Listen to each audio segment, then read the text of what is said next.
जय हिंद साथियों, मैं आशीष रावत आप सभी का स्वागत करता हूं आपके अपने YouTube चैनल। हाँ गेटा कर। जय हिंद साथियों, मैं आशीष रावत आप सभी का स्वागत करता हूं आपके अपने YouTube चैनल NRDA क्लासेस में। दोस्तों जैसे आप सभी जानते हैं कि हम सब मिलकर तैयारी कर रहे हैं आर्मी अग्निवीर भर्ती 2025 की, और हम जो है हर संडे को जीके स्पेशल और साइंस स्पेशल सीरीज हमने जो चालू कर रखी है, जिसके अंदर हम टॉप 100 क्या करते हैं भाई प्रश्न लेकर के आते हैं, जो कि सारे कैसे होते हैं भाई वन लाइनर प्रश्न होते हैं, जो कि डायरेक्ट आपको जो है कंटेस्ट याद होने चाहिए, क्योंकि इन क्वेश्चनों से बाहर आपके एग्जाम के अंदर प्रश्न नहीं जाने वाले हैं। तो आज की क्लास को अपन शुरू करेंगे। हमारा ये जो कौन सा पार्ट होने वाला है भाई, चौथा पार्ट होने वाला है। अगर इससे पहले अगर आपने 3 पार्ट नहीं देखे हैं तो वो जरूर से देखिएगा। 300 प्रश्न लगभग उसमें हमने कवर कर लिए हैं। तो आज जो प्रश्न होंगे वो 301 से होने वाले हैं। 301 से 400 तक प्रश्न होंगे। लगभग इस सीरीज की 10 वीडियोस आएंगी, जो कि अब अगली वीडियो आएगी वो संडे को आएगी, और शाम को 8 बजे हमारी जो है साइंस की 4th पार्ट आने वाला है, जिसके अंदर अपन साइंस के टॉप 100 प्रश्न सॉल्व करेंगे। दोस्तों ये सारे ही बहुत अच्छे और बहुत ही इंपॉर्टेंट वन लाइनर प्रश्न होने वाला है। जितना हो सकता है मैं समझाने का प्रयास करूंगा। हर बंडल के अंदर लगभग 100 प्रश्न आपको देखने को 10 प्रश्न आपको देखने को मिलेंगे। इसी प्रकार के अपने पास में 10 सेट आज ठीक है। तो पहला प्रश्न की शुरुआत करते हैं। पहला प्रश्न है कि सूर्य से पृथ्वी पर ऊष्मा संचरण की विधि के द्वारा सूर्य से पृथ्वी तक पर जो ऊष्मा का संचरण होता है वो किस विधि के द्वारा होता है? तो ये जो है विकिरण द्वारा होता है। किसके द्वारा होता है भाई? विकिरण द्वारा होता है। यानी कि जो सूर्य की ऊष्मा है उसका संचरण पृथ्वी पर कैसे पहुंचता है भाई? तो ये जो है विकिरण विधि द्वारा पहुंचता है। अगला है डीएनए की द्विकुंडली का पता किसने लगाया था? तो ये वाटसन और क्रिक ने लगाया था। द्विगुणित कुंडलियों का पता किसने लगाया था? तो वाटसन और क्रिक ने डीएनए में द्विगुणित कुंडली का पता लगाया था। द्विगुणित कुंडली का मतलब ये होता है, इस तरीके का स्ट्रक्चर होता है ना भाई डीएनए का, तो उसका पता जैसे ये प्रकार का स्ट्रक्चर होता है, इसका ऐसे घूमता हुआ रहता है। तो इसका पता किसने लगाया था भाई? वाटसन और क्रिक ने लगाया था। ठीक है, अगला प्रश्न की ओर चलते हैं। अगला प्रश्न हमारे सामने है कि ध्वनि की तीव्रता किसमें मापी जाती है? तो डेसिबल में मापी जाती है। अगला है मधुमक्खी ध्वनि की तीव्रता किसमें मापी जाती है? डेसिबल में मापी जाती है। ठीक है, अगला मधुमक्खी पालन क्या कहलाता है? बहुत ही अच्छा और बहुत ही इंपॉर्टेंट प्रश्न है, जरूर से इसे याद रखिएगा। मधुमक्खी पालन क्या कहलाता है भाई? एपीकल्चर कहलाता है। अगला है किस वेबसाइट में सर्वप्रथम पृष्ठ को क्या कहा जाता है? यानी कि जो भी वेबसाइट आती है उसका जो प्रथम पृष्ठ होता है, यानी कि जो जैसे मान लो ये अपना प्रथम पृष्ठ था और मान लीजिए दूसरी वेबसाइट का भी कोई प्रथम पृष्ठ होगा, तो इसको क्या कहते हैं भाई? होम पेज कहते हैं। क्या कहते हैं भाई? होम पेज कहते हैं। ठीक है, अगला है गाड़ियों के पीछे का दृश्य देखने के लिए किस दर्पण का प्रयोग किया जाता है? तो उत्तल दर्पण का प्रयोग गाड़ियों का जो साइड मिरर होता है उसके अंदर किया जाता है। अगला है सामान्य परिस्थितियों में हवा में ध्वनि की गति कितनी होती है? तो जो ध्वनि की स्पीड होती है, यानी कि जो साउंड की स्पीड होती है वो एयर के अंदर, यानी कि जो सामान्य परिस्थितियां, मान लो अपना जो नॉर्मल टेम्परेचर की बात कर रहा है उसमें ध्वनि की स्पीड कितनी होती है? 332 मीटर प्रति सेकंड होती है ध्वनि यानी साउंड की स्पीड। अगला वह एकमात्र ग्रह कौन सा है जो अपनी दूरी पर पूर्व से पश्चिम की ओर घूमता है? यानी कि जो हमारे 8 ग्रह है उनमें से 7 ग्रह किस तरीके दिशा में घूमते हैं? पश्चिम से पूर्व घूमते हैं, लेकिन जो शुक्र है वो पूर्व से पश्चिम की ओर घूमता है। आपका ऑप्शन ठीक है, शुक्र राइट हो जाएगा। अगला है सूर्य में सर्वाधिक गैस कौन सी होती है? तो हाइड्रोजन गैस सूर्य के अंदर सर्वाधिक होती है, जिसकी मात्रा लगभग 73% होती है। ठीक है, अगला है पृथ्वी में दिखाई देने वाला सबसे चमकीला ग्रह कौन सा है? पृथ्वी से दिखाई देने वाला सबसे चमकीला ग्रह शुक्र ग्रह है। इसे भोर का तारा भी कहा जाता है, क्योंकि ये पृथ्वी से आसानी से दिखाई देता है शाम के समय। अगला है सुबह के समय, भोर का तारा, सुबह का तारा। ठीक है, अगला सौरमंडल की आयु कितनी है? तो 4.6 अरब वर्ष सौरमंडल की आयु है। कौन सा पुच्छल तारा 76 वर्ष बाद दिखाई देता है? तो हेली पुच्छल तारा जो है प्रत्येक 76 वर्षों में दिखाई देता है।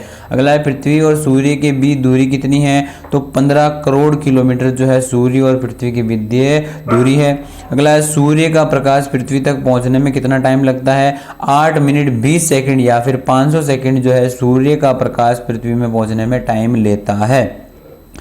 अगला है पहला परमाणु परीक्षण कब और कहां पर हुआ था? तो ये 14 मई 1974 को पोखरण के अंदर हुआ था। कहां पर हुआ था भाई? 14 मई 14 मई 1974 को भारत का पहला परमाणु परीक्षण हुआ था और ये पोखरण के अंदर हुआ था। और किसने ठीक है, अगला है कंप्यूटर के जिस भाग को हम स्पर्श कर सकते हैं वो क्या कहलाता है? स्पर्श कर सकते हैं और छू सकते हैं या फिर देख सकते हैं वो भाग क्या कहलाता है? हार्डवेयर कहलाता है। अगला है कैंसर के उपचार में प्रयुक्त उत्कृष्ट गैस कौन सी है? तो रेडोन गैस का जो है कैंसर के उपचार में प्रयोग करा जाता है। अगला है मोनेजाइट धातु में कौन सा खनिज पाया जाता है? तो थोरियम जो है मोनेजाइट धातु में पाया जाता है।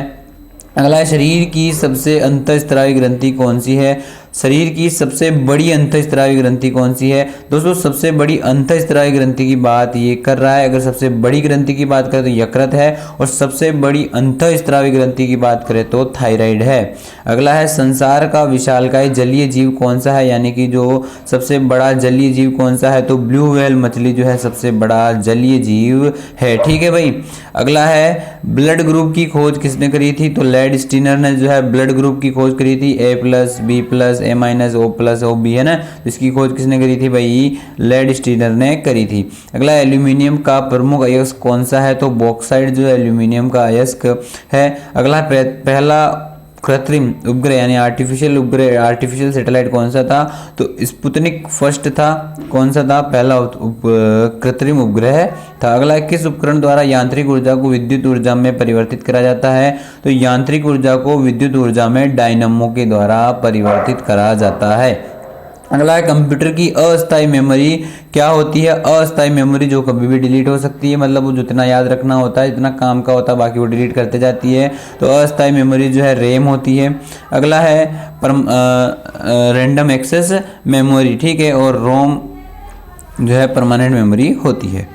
अगला है रिएक्टर पैमाने द्वारा क्या मापा जाता है? तो भूकंप की तीव्रता जो है रिएक्टर पैमाने द्वारा मापी जाती है। अगला प्रश्न है भूपटल में सबसे अधिक कौन सी धातु होती है? तो भूपटल में जो है सर्वाधिक एल्यूमिनियम धातु पाई जाती है। अगला है किस ग्रह को संध्या का तारा कहा जाता है? यानी कि संध्या का तारा किसे कहा जाता है? तो शुक्र को जो है संध्या का तारा यानी सुबह का तारा यानी भोर का तारा भी कहा जाता है। अगला है वायुमंडल में सबसे निचली सतह को क्या कहते हैं? तो सबसे निचली सतह को जो है वायुमंडल में शोभ मंडल कहा जाता है। अगला है पृथ्वी को 1 डिग्री देशांतर घूमने में कितना टाइम लगता है? तो 4 मिनट समय जो है लगता है। कितना लगता है भाई? 1 डिग्री, यानी पृथ्वी अपनी दूरी पर घूमती है तो 1 देशांतर हल्का सा घूमने में उसे कितना टाइम लगता है? 4 मिनट लगता है और पूरा चक्कर करने में 24 घंटे उसे लगते हैं, जिससे कि दिन और रात होते हैं। अगला है प्लास्टर ऑफ पेरिस किसका बना होता है? तो प्लास्टर ऑफ पेरिस जो है जिप्सम का बना होता है। बहुत ही अच्छा और इंपॉर्टेंट प्रश्न है, जरूर से याद रखिएगा। अगला है मछलियों किसकी सहायता से सांस लेती है? तो गिल्स की सहायता से जो है मछलियां सांस लेती है। अगले हरे पौधे द्वारा भोजन बनाने की क्रिया क्या कहलाती है? प्रकाश संश्लेषण यानी फोटोसिंथेसिस जो है हरे पौधों द्वारा भोजन बनाने की क्रिया होती है। अगला है दूध से क्रीम किस क्रिया से बनाई जाती है? तो अपकेंद्रीय बल द्वारा है जो है दूध से क्रीम बनती है। ठीक है। अगला है रिजर्व बैंक ऑफ इंडिया का मुख्यालय कहाँ पर है? ये मुंबई में है।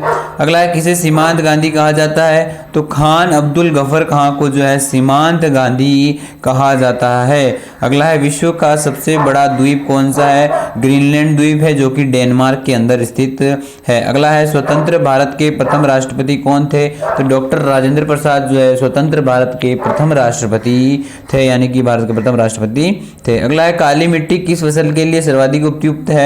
तो कपास की खेती के लिए जो है काली मिट्टी सबसे सर्वाधिक उपयुक्त होती है। अगला है कौन सा विदेशी आक्रमणकारी कोहिनूर एवं मयूर सिंहासन लूटकर अपने साथ विदेश ले गया था? तो जो ये नादिर शाह था ना, ये अपने साथ में क्या ले गया था? कोहिनूर हीरा और मयूर सिंहासन लूटकर ले गया था। अगला है भारत में सबसे पुरानी पर्वत श्रृंखला कौन सी है? तो अरावली पर्वत श्रृंखला जो है भारत की सबसे पुरानी पर्वत श्रृंखला है। बहुत ही अच्छा और इम्पोर्टेंट प्रश्न है कि भारत की सबसे पुरानी पर्वत श्रृंखला कौन सी है? अरावली पर्वत श्रृंखला है। अगर आपसे पूछे कि भारत की सबसे बड़ी पर्वत श्रृंखला कौन सी है, तो उसके बारे में हमने कल या परसों की क्लास में बात करी थी, तो आपको ये सवाल जरूर से आना चाहिए। कमेंट में मुझे इसका जवाब आप दीजिए कि सबसे बड़ी पर्वत श्रृंखला भारत की कौन सी है। अगला है धरती के तल पर लगभग कितने प्रतिशत पानी है? तो 71% तो पानी है और बाकी बचा हुआ भूभाग है। अगला है भारत की सबसे लंबी स्थलीय सीमा किस देश से लगती है? तो ये लगती है भाई बांग्लादेश के साथ में 4096 किलोमीटर। और अगर सबसे कम की बात करें तो अफगानिस्तान के साथ लगती है जो कि 106 किलोमीटर है। ठीक है। अगला है हमारे सौरमंडल का सबसे बड़ा ग्रह कौन सा है? कल ही हमने बात करी थी, बृहस्पति है। अगला है किस नदी को बिहार का शोक कहा जाता है? कोसी को कहा जाता है।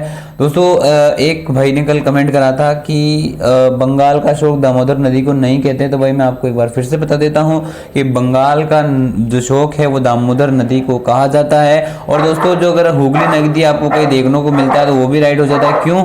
क्योंकि बंगाल हुगली नदी जो है दामोदर नदी की एक सहायक नदी होती है। अगर दामोदर नदी ऑप्शन में नहीं होगा तो आपको हुगली नदी ऑप्शन में दे दिया जाएगा। ठीक है भाई।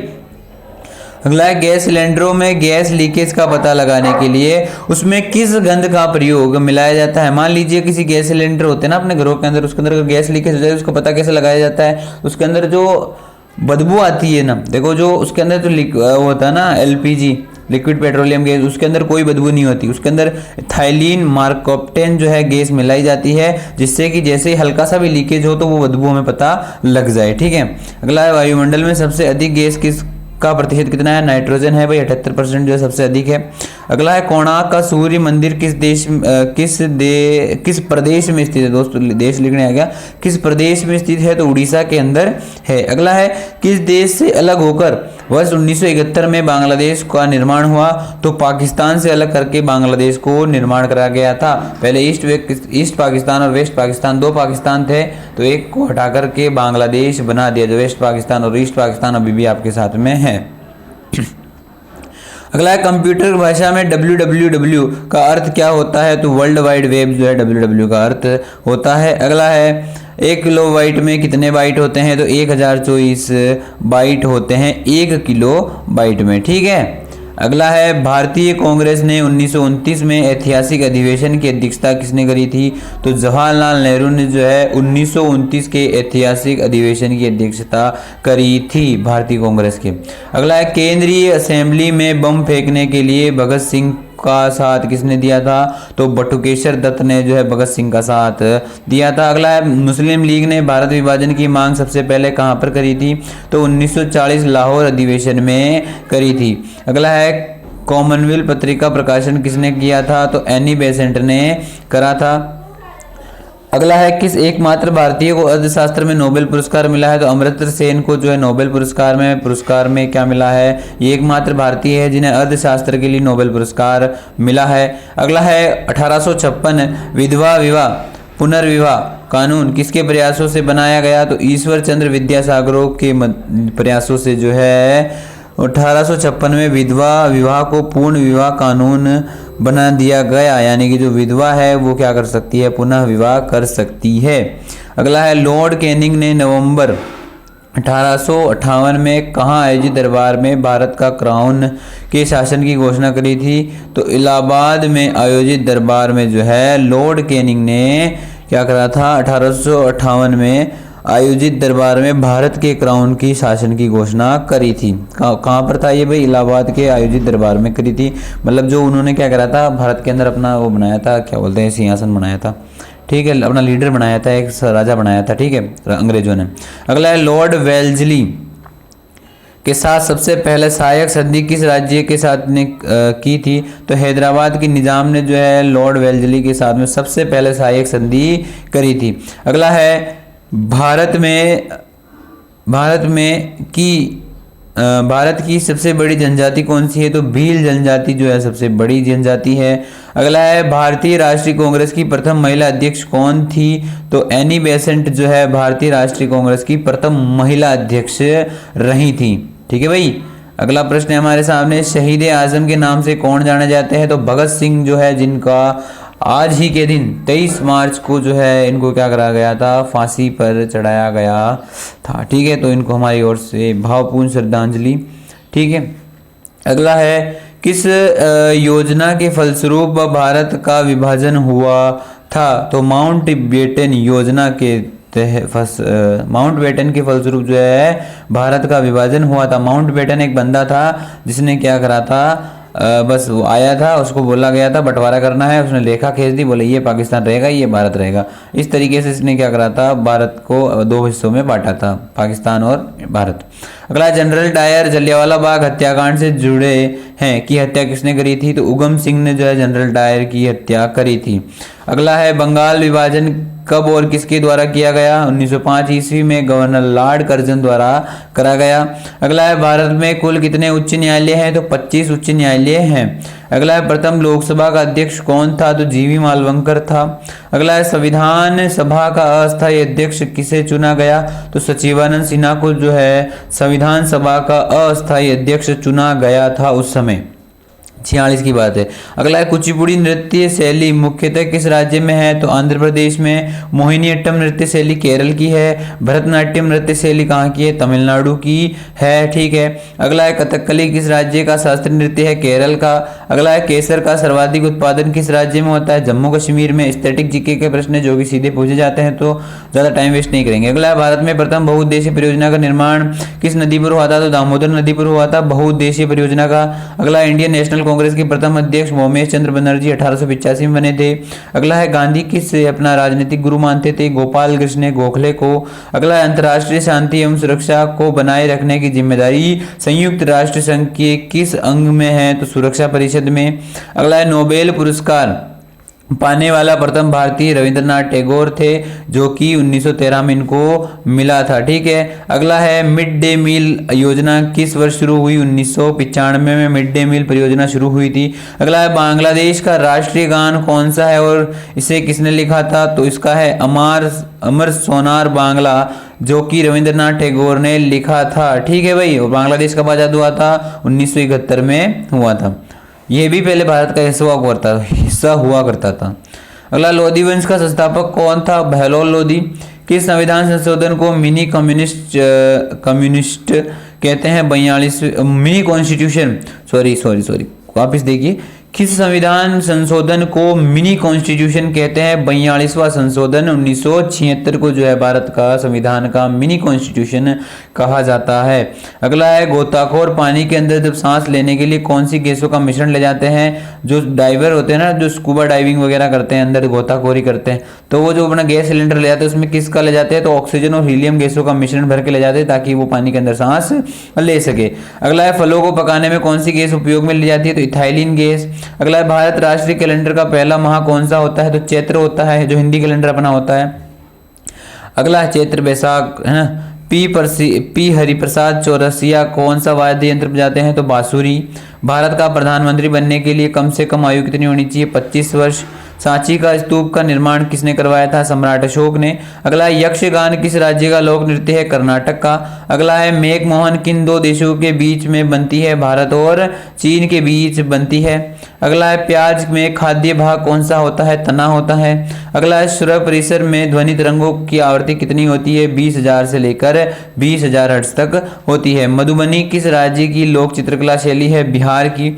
अगला है, विश्व का सबसे ऊंचा पर्वत शिखर कौन सा है, माउंट एवरेस्ट है, किस देश में है भाई, ये नेपाल के अंदर है, इसकी हाइट है 8,848। अगला है, किस नदी को दक्षिण गंगा कहा जाता है, गोदावरी को। अगला है, निर्विरोध चुने जाने वाले एकमात्र राष्ट्रपति कौन थे, निर्विरोध यानी जो निर्दलीय होते हैं वो चुने वाले एकमात्र राष्ट्रपति कौन थे, नीलम संजय रेड्डी थे।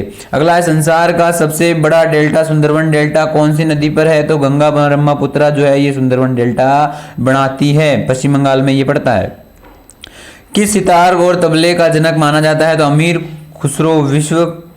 खुसरो को जो है क्या माना जाता है भाई, सितार और तबले का जनक माना जाता है। ठीक है। अगला है, सबसे बड़ा पठार कौन सा है, तो पामीर या तिब्बत का पठार है, जो कि तिब्बत में ही है। अगला है, योजना आयोग का अध्यक्ष कौन होता है, प्रधानमंत्री होता है। योजना आयोग की स्थापना 1950 में हुई थी, ये भी आप जरूर से याद रखिए। इसे हटाकर 2015 में क्या करा था, नीति आयोग की स्थापना कर दी गई थी। यहाँ पर आपके 100 प्रश्न समाप्त हुए। 100 में से आपका कितना स्कोर रहा, कितने आपको आते थे, कितने नहीं आते थे, दोस्तों मैं बता देता हूँ। ये जो सीरीज है, बाकी सीरीजेज आप देखो चाहे मत देखो, कोई दिक्कत वाली बात नहीं है, आएंगे, लेकिन जो ये 10 जो आएगी, जैसे अभी 4 पार्ट हो गए, इसी प्रकार के जो है मैं 10 पार्ट लेकर के आऊंगा। उन 10 पार्ट को आप जरूर से देखिएगा, मैं आपको वादा करता हूं आपको 7 से 8 क्वेश्चन तो इन्हीं 1000 क्वेश्चनों में से देखने को मिल जाएंगे।